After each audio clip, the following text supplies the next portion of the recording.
केम छो?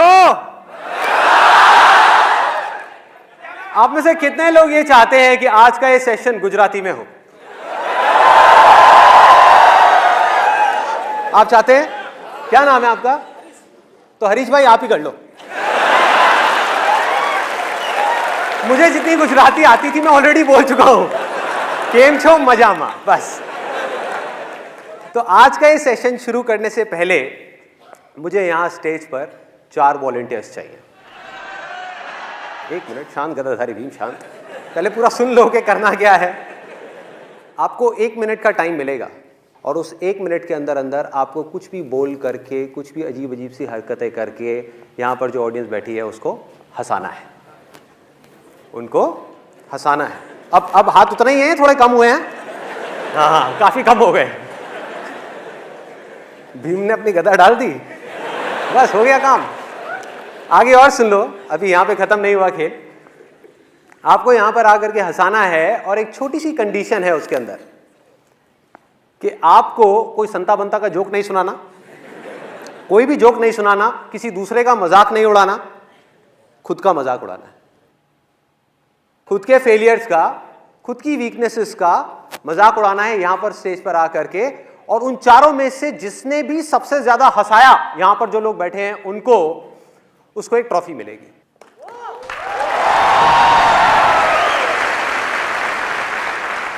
तो इस पे लिखा हुआ है द अनस्टॉपेबल कॉमेडियन अवार्ड। तो देखते हैं कौन जीतता है इस अवार्ड को। अब बताइए कौन आना चाहेगा इसके लिए?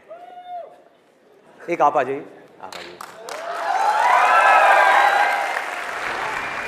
मैं गारंटी लेता हूं मैं हंस सकता हूं। आप गारंटी देते हो? आ जाओ, आ जाओ, आप आ जाइए।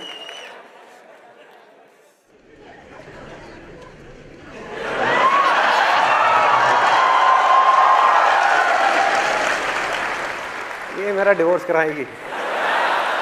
Let's give a big hand for all of them. तो कौन सबसे पहले आना चाहेगा आप चारों में से? You will? Very good, let's give a big hand for. क्या नाम है आपका? Khushboo. Let's give a big hand for खुशबू।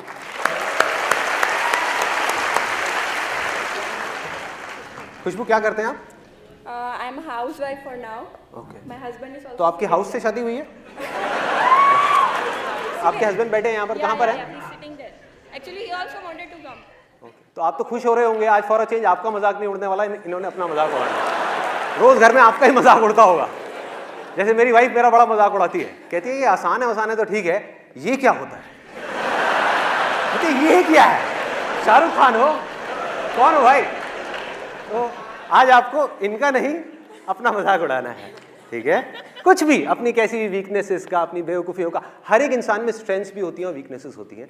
और ये सब क्यों हो रहा है, इसके पीछे क्या लॉजिक है, क्या मोटिव है मेरा, ये होने के बाद में आप लोगों को बताऊंगा कि इसके पीछे इसका आज के सेशन से क्या कनेक्शन है। Let's give a big hand for Khushboo. आज मैं सबसे पहले इधर इसलिए आई कि मेरा फर्स्ट नंबर हो, क्योंकि मैं इतनी नर्वस थी कि किसी ने मेरे से ज़्यादा अच्छा कर लिया, उसके बाद तो मैं कुछ भी नहीं बोल पाऊंगी।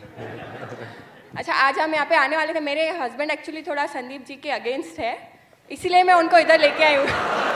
आज और अगेंस्ट हो जाएंगे, जो मैंने कहा है उसके बाद और against. Because I really love him and he is so against me. मैंने उनको सेशंस में उनके जबरदस्ती दिखाती हूँ। उनको पता भी नहीं था कि मैंने उनका रजिस्ट्रेशन किया है।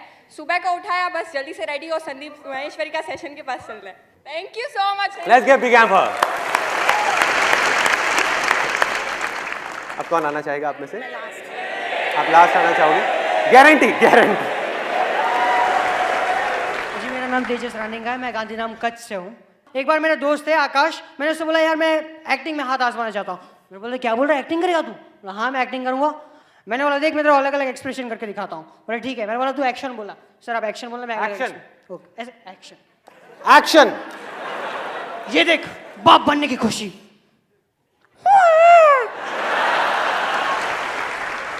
एक और सैड सीन। एक्शन बोलना यार, एक्शन बोल। एक्शन यार, एक्शन। सॉरी भाई, सॉरी। ये देख माँ के जाने का गम, एक्सप्रेशन देखना। ओ जाने वाले क्यों चला गया। बहुत बढ़िया, बहुत बढ़िया। Love you sir. Pack up, spot boy ने पैकअप बोल दिया। अब आप कौन आ रहा है? आप आ रहे हैं, आइए आइए। लाल बटाकू, पीळू बटाकू, शांत, एकदम सिरियस, काळू बटाकू, काबरचित्रू बटाकू, धोळू बटाकू, हसता हसता,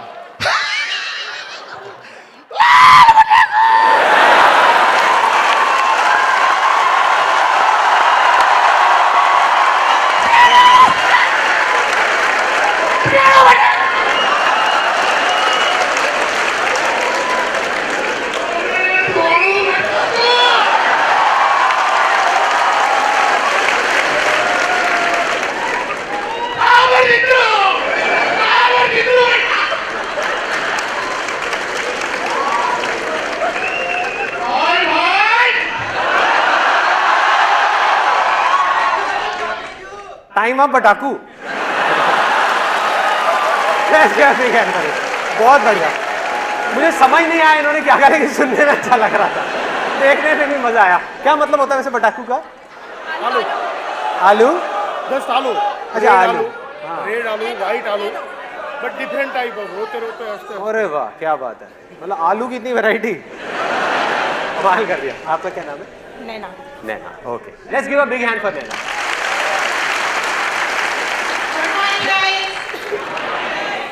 एक्चुअली मैं यहाँ पे आप लोगों को हंसाने के लिए स्टेज पे नहीं आई हूँ, मुझे कोई टॉफी नहीं चाहिए, मैं दूसरे पर्पस के हिसाब से स्टेज पे आई हूँ, so sorry for that, but मैं जो यहाँ पे करने आई हूँ, please help me. Thank you madam. चलो let's give a big hand for. इन्होंने आए यहाँ पे ट्राई किया। मेरा नहीं हुआ पूरा अभी तक, just wait। अच्छा है अभी? ओह ओके, पिक्चर अभी बाकी है दोस्त। हाँ। Will you please marry me?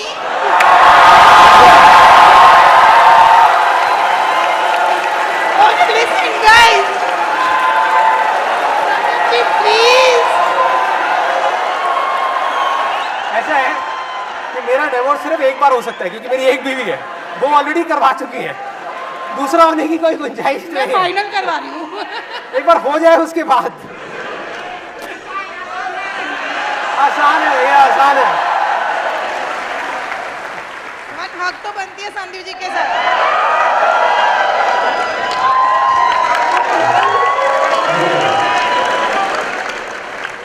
चलिए let's give a big hand for all of them. आपके हिसाब से विनर कौन है इन चारों में से? वो आपके हिसाब से है, मेरे हिसाब से चारों विनर हैं, चारों विनर हैं, क्योंकि यहां पर आकर के ये करना अपने आप में बहुत बड़ी चीज है।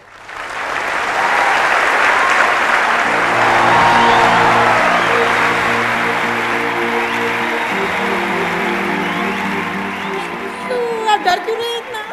यार पता नहीं अब आप क्या कर दो, पहले आपने प्रपोज कर दिया, फिर हक कर दिया, पता नहीं क्या करोगे, डर तो लगता है ना भाई।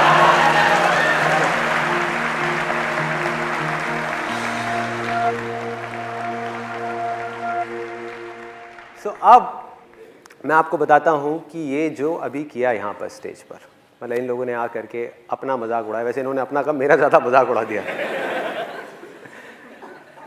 लेकिन ये जो किया उसका आज के इस सेशन से क्या कनेक्शन है? आप में से कितने लोग हैं जो हमेशा हर हाल में, चाहे लाइफ में कुछ भी चल रहा हो, खुश रहना चाहते हैं, हंसते खेलते रहना चाहते हैं, मतलब बिल्कुल बच्चे के जैसे मस्त रहना चाहते हैं? सब चाहते हैं। इसका सबसे आसान रास्ता पता है क्या है? हमें खुद पर हंसना सीखना है। यही आज के सेशन का थीम है।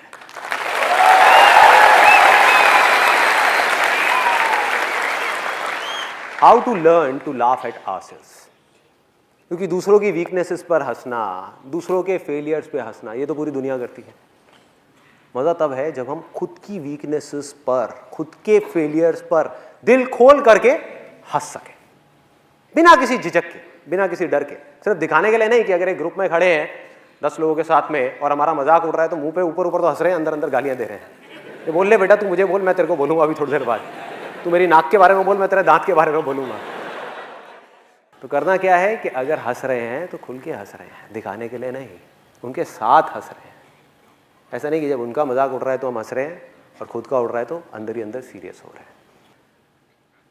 तो ये क्या है और इससे क्या होता है, मैं आपको कोई थियोरेटिकली नहीं बताऊंगा, अपना खुद का एक रियल लाइफ एग्जांपल दूंगा कि मैंने ये चीज़ कब और कैसे सीखी। जब मैं करीबन 8 या 9 साल का था तो स्कूल में अपने फ्रेंड्स के साथ में पकड़म पकड़ाई खेल रहा था। भागते भागते मैं अपने स्कूल के स्टेज पे चढ़ गया। स्टेज पे गया और वहाँ से जा करके मैंने छलांग लगा दी। नीचे कूदा, मैंने देखा नहीं था, वहाँ पर एक कांच की टूटी हुई बॉटल पड़ी थी और वो बॉटल, वो कांच मेरे हाथ में यहाँ पे घुस गया, आर पार हो गया। जिसके बाद से जो हुआ सो हुआ, लेकिन उसके बाद से मेरे यहाँ की एक नर्व पूरी तरह से डेड हो गई। और एक वो दिन है, एक आज का दिन है, मेरी ये जो उंगली है ये मुड़ती नहीं है। आप में से भी शायद कुछ लोगों ने इस चीज़ को नोट करा होगा कि जो लेफ्ट हैंड की मेरी ये फिंगर है ये मुड़ती नहीं है। जैसे ये वाली हैंड की जो फिंगर है इसको मैं ऐसे ऐसे मोड़ सकता हूँ, इसको मैं ऐसे तो कर सकता हूँ, ऐसे नहीं मोड़ सकता। पकड़ करके मोड़ सकता हूँ, अपने आप नहीं मोड़ सकता। तो हुआ क्या, जैसा कि स्कूल्स में होता है कि मेरा जो स्कूल का ग्रुप था, दोस्त थे, उनको तो कोई टॉपिक चाहिए होता है ना, कोई मुर्गा चाहिए होता है। स्कूल में यही होता है सबके साथ में, स्कूल कॉलेज में, कि ग्रुप बना हुआ है, एक को मुर्गा बना लिया और सब उसके पीछे पड़े हुए हैं। तो मेरे स्कूल का मुर्गा मैं था। मेरे स्कूल का जो ग्रुप था उसमें वो मुझे पकड़ते थे। मेरा नाम संदीप से बदल करके मेरे स्कूल में, और ये चीज़ करीबन 12th स्टैंडर्ड तक चली थी, संदीप से बदल करके मेरा नाम हो गया था उंगली। तो वो उंगली आ रहा है, उंगली आ रहा है, उंगली आ रहा है। कोई मुझे उंगली मार बोलता था, कहता यार तेरे से अच्छा तो उंगली मार डाकू था, उसने औरों की उंगलियों को मारा, तूने खुद की उंगली को मार दिया। तो ऐसी ऐसी तरह तरह की चीज़ें होती थी। एक आपने वो कहावत सुनी होगी कि जब घी सीधी उंगली से ना निकल रहा हो तो उंगली टेढ़ी करनी पड़ती है। तो ग्रुप में जब खड़े होते थे तो सब आपस में पूछते थे, कहते यार ये संदीप क्या करेगा, घी कैसे निकालेगा, ये तो बेचारा रूखी रोटी खाएगा। तो ऐसी ऐसी चीज़ें होती थी। और भी कोई भी टॉपिक चल रहा होता था, कोई भी, मतलब किसी और टॉपिक के बारे में बात हो रही है और सबका हंसने का मन कर रहा है, तो वो घूम फिर के फिर मेरी उंगली पे आ जाते थे। तो उस टाइम पे क्या होता था, 12th स्टैंडर्ड तक मुझे बहुत गुस्सा आता था जब भी कोई मेरा इस तरीके से मजाक उड़ाता था। बाहर बाहर से मैं दिखाने के लिए कई बार हंसता था, लेकिन अंदर ही अंदर मेरी फ्रस्ट्रेशन बढ़ती चली जा रही थी। कई कई बार मेरी लड़ाई हो जाती थी उन लोगों से। वो मुझे एक बोलते थे, मैं उनको 4 बोलता था, और बातों बातों में बहस हो गई, कई कई बार हाथापाई भी हो गई, लड़ाई हो गई, गुस्सा बढ़ता जा रहा है। 12th स्टैंडर्ड पहुँचते पहुँचते मेरी जो फ्रस्ट्रेशन है वो 2 चीज़ों को लेकर के बढ़ गई। एक, ये जो लोग मेरा मजाक उड़ा रहे थे उनसे रिलेटेड, जो भी मेरे दोस्त थे, सो कॉल्ड दोस्त।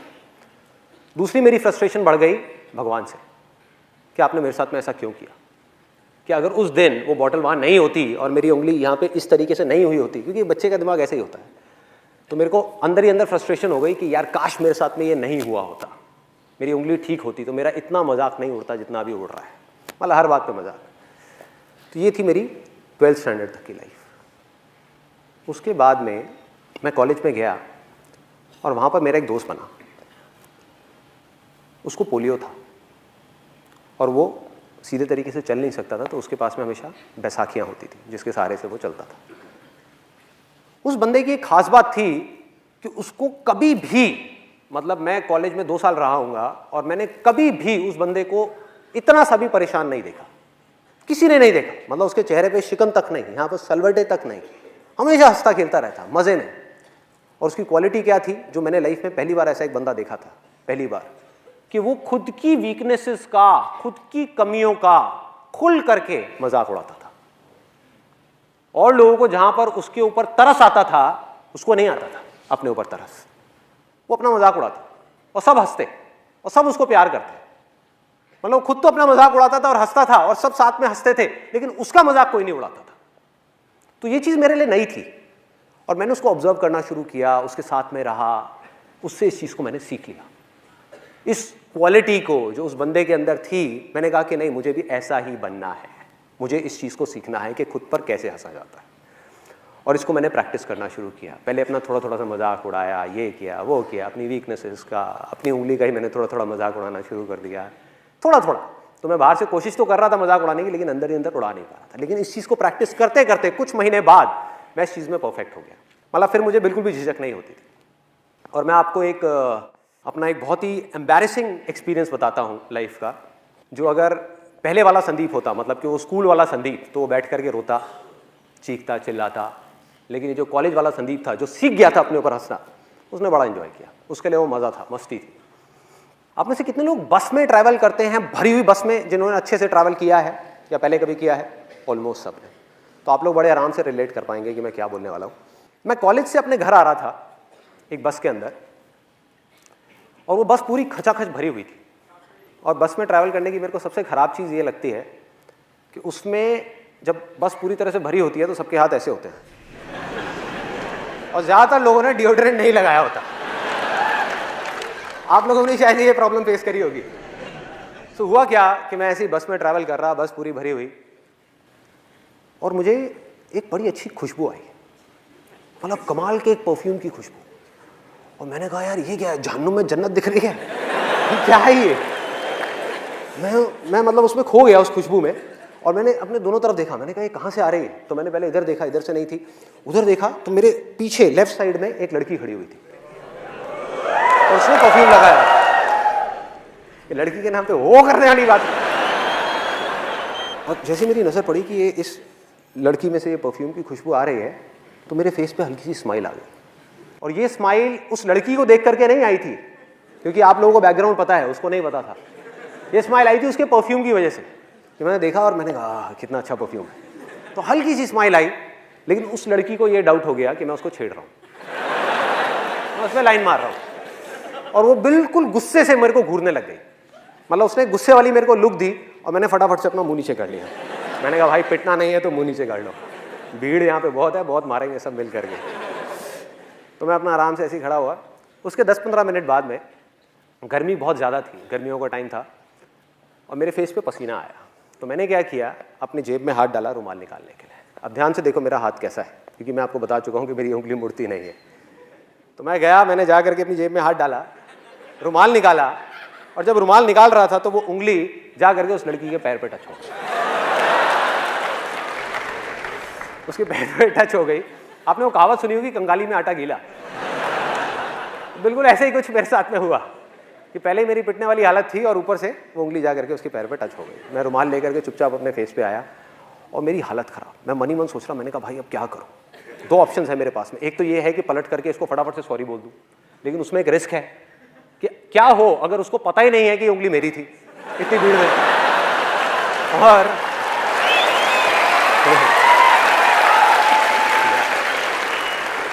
और मैंने बोला तो जबरदस्ती पिटने वाला सीन क्रिएट हो जाएगा।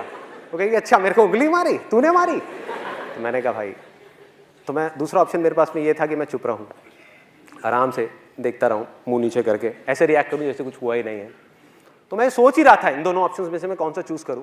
इतनी देर में मेरे यहाँ पर राइट साइड में पीछे से किसी का हाथ आया, मतलब तगड़ा, जैसे सनी देओल का हाथ है ना, 2.5 किलो का हाथ, वो आया यहाँ पे, थड़ थड़ थड़ ऐसे करके। ओए, पीछे से आवाज आई, ओए। मैंने पीछे पलट करके देखा, और उस लड़की के साथ में एक लड़का खड़ा हुआ था, बॉडी बिल्डर टाइप का। अभी मुझे याद है उसने ब्लड रेड कलर की टाइट फिट टी शर्ट पहनी हुई थी, और उसके जो डोले थे, मतलब कि उसकी बाइसेप्स, वो ऑलमोस्ट उस टी शर्ट को फाड़ने वाली थी। इतना तगड़ा बंदा वहाँ पे पीछे खड़ा हुआ था। उसकी हाइट होगी करीबन 6-6.25 फीट। तो मैंने उसको पलट करके देखा, और पलटते ही अब मेरे को समझ ही नहीं आया मैं क्या बोलूँ। अब बहुत देर हो चुकी थी, अब सॉरी बोलने वाली स्टेज जा चुकी थी। मैंने कहा हाँ जी। बस मेरा ये बोलने की देर थी, लड़की का गुस्सा और बढ़ गया। कहती हाँ जी, मैं तुझे बताऊँ हाँ जी। एक तो मुझे पहले देख करके हंसता है, उसके बाद में टच करता है, और फिर पलट करके कहता है हाँ जी। तो उल्टा पड़ गया मेरे ऊपर, मतलब जैसे ही मैंने उसको बोला। फिर मैंने उसको समझाया, मैंने कहा जी I am very very sorry. अब मैं आपको किस तरीके से समझाऊं, आप देखो ये जो मेरी 2 उंगलियां हैं, आप देखो इन दोनों की शेप्स में आपको साफ फर्क पता लग जाएगा। मेरी जो उंगली है मुड़ती नहीं है, मैंने जानबूझ करके नहीं किया, गलती से हो गया है। तो उसके बाद में उस लड़के ने बड़ा कमाल का डायलॉग बोला, जो उसके साथ में था, मुझे नहीं पता वो उसका क्या था, बट उसने बड़ा सही डायलॉग बोला। कहता ओ हीरो। मैं कहा हाँ जी। और क्या बोलूँ? मैं कहा हाँ जी। कहता है मेरा हाथ दिख रहा है, ये भी अगर एक बार पढ़ना शुरू हो जाए ना तो रुकता नहीं है, जैसे तेरी उंगली मुड़ती नहीं है। तो मैंने कहा भाई आज तो तू गया, आज तो पिटाई होनी पक्की है। फिर उसके बाद में मैंने जितनी मैं कोशिश करता चला जा रहा था उतनी ही गड़बड़ होती चली आ रही थी। और ऐसे में गड़बड़ क्या होती है कि यहाँ तक तो ठीक था, मतलब ये जो लड़का था और ये लड़की थी, इसको तो मैं फिर भी किसी तरह से हैंडल कर लेता। लेकिन ऐसे में क्या होता है, जितनी भी भीड़ होती है वो सब लड़की की तरफ हो जाती है। उनको ये लगता है कि सारे लड़के ही बुरे हैं, और कोई समझने को तैयार नहीं, मतलब किसी को पता ही नहीं कि हुआ क्या है। और वहां पर पीछे एक मूंछों वाले अंकल खड़े थे, वो बोलते कहते ओए शर्म नहीं आती तेरे को, तू लड़की को छेड़ता है, भरी बस में लड़की को छेड़ रहा है। मैं पलटा, मैंने उनके हाथ जोड़े, मैं कहा अंकल जी आज तक मैंने अपनी गर्लफ्रेंड को नहीं छेड़ा, मैं इनकी गर्लफ्रेंड को क्या छेड़ा। मतलब मैं समझाने की कोशिश कर रहा हूं, मैंने कहा एक बार देखो तो सही, देखो तो सही। कहते गंदे गंदे इशारे करता है, चल साइड हो चल। मतलब कोई भी अपनी वाइफ की फ्रस्ट्रेशन, अपनी जॉब की फ्रस्ट्रेशन आकर के मेरे पे निकाल रहे हैं, आकर के ले ले धक्के धक्के देते देते। तो कब मुझे धक्के पड़े और कब मैं बस के आगे तक पहुंचा, कब कंडक्टर ने बस रोकी और मैं बस से उतरा, मुझे पता ही नहीं लगा। सब कुछ अपने आप हो गया। धक्के खाते खाते खाते खाते बीच रास्ते में मुझे बस से निकाल दिया। इनफैक्ट मेरा जो कॉलेज का बैग था वो भी बस में रह गया। और मैं उतरा, और उतर करके अगर वो पहले वाला संदीप होता, वो स्कूल टाइम वाला, तो वो क्या करता, वो रोता।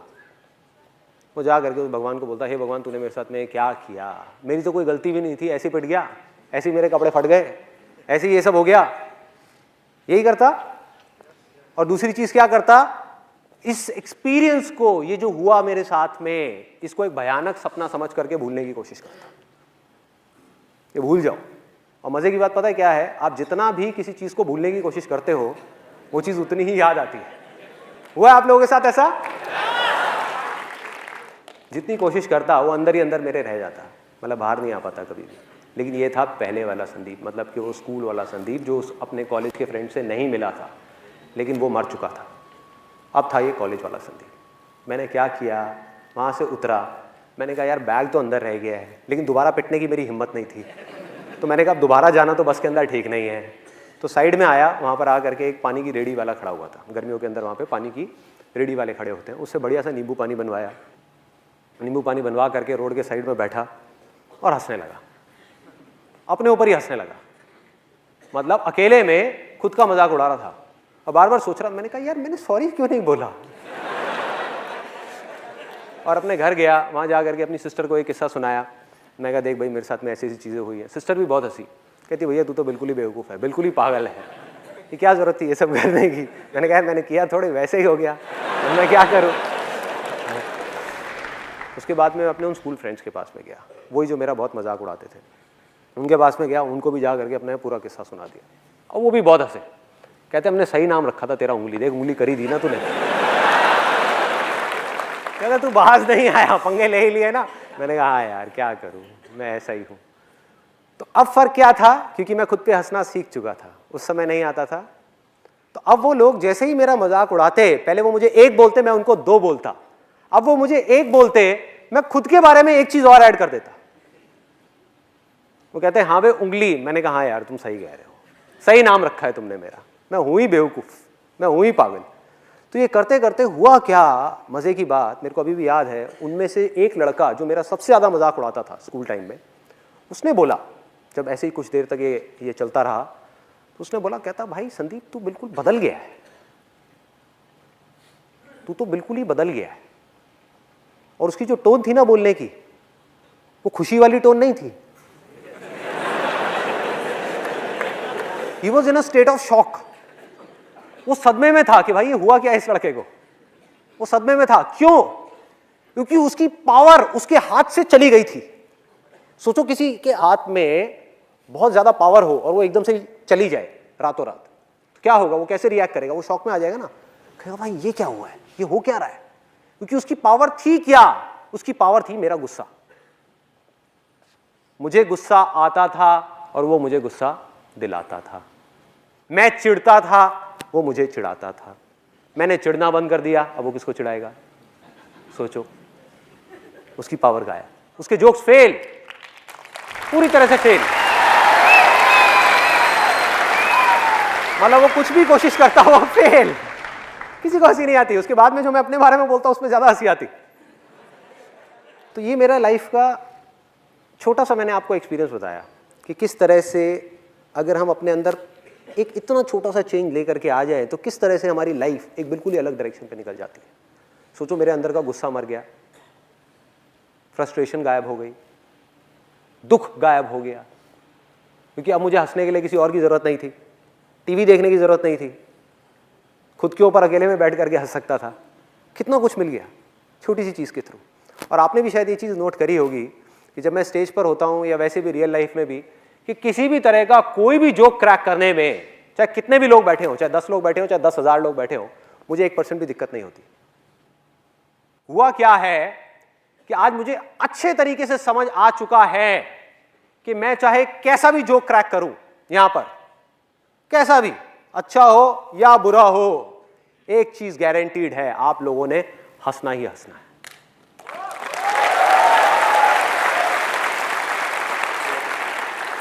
हंसना ही हंसना है, गारंटीड हंसना है। और ये मेरा कोई ओवर कॉन्फिडेंस नहीं है जो किसी इमेजिनेशन के ऊपर बेस्ड है, ये मेरा कॉन्फिडेंस है जो रियलिटी के ऊपर बेस्ड है। और मैं बताता हूं कैसे मैं ये बात बोल रहा हूं। मैंने कोई जोक क्रैक किया या कुछ बोला यहां पर आकर के, अगर आपको जोक समझ आ गया तो आप क्या करोगे? हंसोगे, उस जोक के ऊपर ठहाके मार मार के हंसोगे, खुल के हंसोगे। और अगर वो जोक समझ नहीं आया तो क्या होगा? तब भी आप हंसोगे। फर्क ये है कि आप मन ही मन मेरे जोक के ऊपर नहीं, मुझ पर हंसोगे कि कितना बेवकूफ आदमी है, ये तो पागल है बिल्कुल ही। मन ही मन आप हंसे ना, तो हुआ वो जो मैं चाहता था। मेरा मकसद क्या था? मेरा मकसद क्या था? ये नहीं था कि आप मेरे जोक के ऊपर हंसो, ये था कि आपकी जिंदगी में थोड़ी सी खुशी आ जाए, बस। अब इससे क्या फर्क पड़ता है कि आप मेरे जोक के ऊपर हंसो या मुझ पर हंसो? क्या फर्क पड़ता है? हाँ, या मेरी बेवकूफियों पे हंसो, या मेरे फेलियर्स पे हंसो, या मेरी वीकनेसेस पे हंसो। होता क्या है, जब हम धीरे धीरे इस रास्ते पे चलते हैं तो वो दिन दूर नहीं है जब सिर्फ हम अपनी छोटी छोटी वीकनेसेस का मजाक नहीं उड़ाते, बल्कि बड़े से बड़े फेलियर का भी मजाक उड़ा सकते हैं। बड़े से बड़े फेलियर का सोचो, ये क्या है? एक प्रॉब्लम है जिसके बारे में मैंने अपने लास्ट लाइफ चेंजिंग सेमिनार में बात करी थी। One of the biggest fears in the world, मतलब इस दुनिया में जितने भी डर हैं आपकी लाइफ में, उनमें से सबसे बड़े डरों में से एक वो था, सबसे बड़ा रोग। आप में से इतने सारे लोग यहां पर बैठे हुए हैं और मैं गारंटी के साथ कह सकता हूं कि जो आप कर सकते हैं, मतलब कि जो आपका पोटेंशियल है, आपको पता है अंदर से कि मैं ये कर सकता हूं, आप करना चाहते हैं फिर भी नहीं कर रहे। क्यों? क्योंकि अंदर ही अंदर बहुत गहराई में एक्सक्यूजेस दे रहे हो कि मैं इस वजह से नहीं कर रहा, उस वजह से नहीं कर रहा। रीजन कुछ और है। रीजन क्या है कि अंदर ही अंदर कहीं ना कहीं एक डर बैठा हुआ है कि यार मैं सक्सेसफुल हो गया तो बढ़िया है, अगर फेल हो गया तो मेरा कितना मजाक उड़ेगा। ये आता है अंदर से, ये डर हमको आगे बढ़ने से रोकता है, सबको रोकता है। किसी के अंदर कम है, किसी के अंदर ज्यादा है, सबके अंदर होता है ये डर। तो धीरे धीरे अगर आपने इसको प्रैक्टिस करना शुरू किया, अपने ऊपर हंसना शुरू किया, तो वो दिन दूर नहीं है भैया जब ये डर पूरी तरह से आपके अंदर से निकल जाएगा। आपको रत्ती भर भी फर्क नहीं पड़ेगा कि वो लोग आपके बारे में क्या सोचते हैं, क्या बोलते हैं, क्या कहते हैं। जिसका जो काम है उसने वही करना है। आप कुछ अच्छे से अच्छा भी कर लो ना लाइफ में, आप जा करके हिमालय के ऊपर जा करके झंडे गाड़ दो माउंट एवरेस्ट के ऊपर, तब भी जिसने आपके ऊपर हंसना है वो हंसेगा, वो कहेगा देखो पागल है, कहां पहुंच गया। तो कहेगा क्या जरूरत थी, तो कहेगा ये कोई काम है करने वाला, घर पे बैठो, टीवी देखो, खाओ पियो, मस्त रहो, क्या जरूरत है कुछ करने की। तो जिसने मजाक उड़ाना है, जिसका बेसिक नेचर है नेगेटिव चीजों को देखने का, वो नेगेटिव ही देखेगा भाई। तो फर्क क्या पड़ता है? और ये एक छोटी सी क्वालिटी है जो आप उन सब लोगों में देखोगे इस पूरे दुनिया में, जो भी लोग अपनी जिंदगी को खुल करके जी रहे हैं, चाहे कोई भी हो, उन्हें इतना सा भी फर्क नहीं पड़ता कि दुनिया उनके बारे में क्या सोचती है, क्या बोलती है। It does not make any difference to them. तो जीना है तो क्या करना है? खुल के जीना है और खुद पर हंसना है। खुद का मजाक उड़ाने से कभी भी पीछे नहीं हटना है, क्योंकि इससे होता क्या है, सिर्फ इतना नहीं होता, इसके और एक स्टेप और अंदर जाते हैं, थोड़ा और डीप में जाकर के देखते हैं क्या होता है। कि जैसे जैसे आपको खुद की वीकनेसेस का मजाक उड़ाना आ गया, खुद की बेवकूफियों का, खुद की कमियों का, खुद के फेलियर्स का, तो धीरे धीरे ये जो सक्सेस है ना, सक्सेस जो हमको मिलती है, हम उसका भी मजाक उड़ा पाएंगे। अपनी सक्सेस का, किसी और की सक्सेस का नहीं। और की सक्सेस का तो दुनिया मजाक उड़ाती है कि अपने पड़ोसी के पास में अपने से बड़ी गाड़ी आ गई, जरूर कोई गलत काम कर रहा है, जरूर कोई गड़बड़ काम कर रहा है। होता है खुद की सक्सेस का। और देखो इससे क्या होगा, मैंने आज तक अपने सेशंस में ये इस टॉपिक को बहुत ज्यादा टच किया है कि सक्सेसफुल होने के लिए आपको क्या करना है, लेकिन मैंने इस टॉपिक को टच नहीं किया कि सक्सेसफुल होने के बाद क्या करना है। क्योंकि जहां आप सक्सेसफुल हुए, आपके पास में, आपकी फील्ड में आपका नाम हुआ, आपके पास में पैसा आया, आपके पास में पावर आई, तो आप चाहो ना चाहो उस सक्सेस ने आपके दिमाग पर चढ़ना ही चढ़ना है, गारंटीड चढ़ना है। आपके अंदर अहंकार आना ही आना है, आपकी ईगो ने बढ़ना ही बढ़ना है, और जिसके अंदर अहंकार आया, जिसके अंदर ईगो आई, वो अंधा अकड़ गया। जो भी अकड़ा समझो वो मर गया। क्या होता है ऐसे लोगों के साथ में, उनके अंदर का बच्चा मर जाता है। जहां ये सक्सेस, जब तक कि ये हमारे पैर की जूती पे है तब तक ठीक है, जहां ये सर पे चढ़ी, गड़बड़ शुरू। आप खुल करके वो कर ही नहीं पाओगे जो आप करना चाहते हो। ईगो बढ़ती चली जाएगी, अकड़ बढ़ती चली जाएगी। पता कैसे लगेगा आपको ये चीज हो रही है? जब भी जिंदगी में हंसी छिन जाए, सीरियस हो जाओ, माथे पे सलवटें पड़नी शुरू हो जाएं, अकड़ जाओ, हमेशा अकड़े अकड़े रहो, तो समझ जाओ आप गलत ट्रैक पे जा रहे हो। उस समय वक्त है अपने फेलियर्स का नहीं, अपनी सक्सेस का मजाक उड़ाने का। अरे क्या हो गया तो टेम्पररी है, नाम भी टेम्पररी है, सक्सेस भी टेम्पररी है, और मेरे हाथ की चीज नहीं है। सीरियस होना है तो काम के बारे में सीरियस होना है। जो काम मैं कर रहा हूं उसको पूरी ईमानदारी से करना है। नाम का क्या है? नाम और बदनाम में कितनी देर का फर्क है? कुछ सेकंड्स का। तो इस चीज को लेकर के क्यों सीरियस होना है? सक्सेस को लेकर के क्यों सीरियस होना है? पैसे को लेकर के क्यों सीरियस होना है? इन सब चीजों को लाइटली लेना है। सिर्फ फेलियर्स को नहीं, सक्सेस को भी लाइटली लेना है, और पूरी तरह से आजाद रहना है, पूरी तरह से खुल के जीना है अपनी लाइफ को। मतलब कि बिल्कुल वैसे ही रहना है, कुछ भी हो जाए, कितना भी ऊपर लेवल पे आप पहुंच जाओ, बिल्कुल वैसा ही रहना है जैसा आप तब थे जब आपने अपने करियर की शुरुआत करी थी, जब आप छोटे से बच्चे थे। दिल में वो बच्चा मरना नहीं चाहिए। भागना है, उठना है, गिरना है, फिर चलना है, फिर हंसना है, खिलखिलाना है, रोना है, जो मन कर रहा है अंदर से वो करते चले जाना है। मतलब कि दिमाग होना चाहिए बुद्ध के जैसा, और दिल होना चाहिए एक छोटे से बच्चे के जैसा।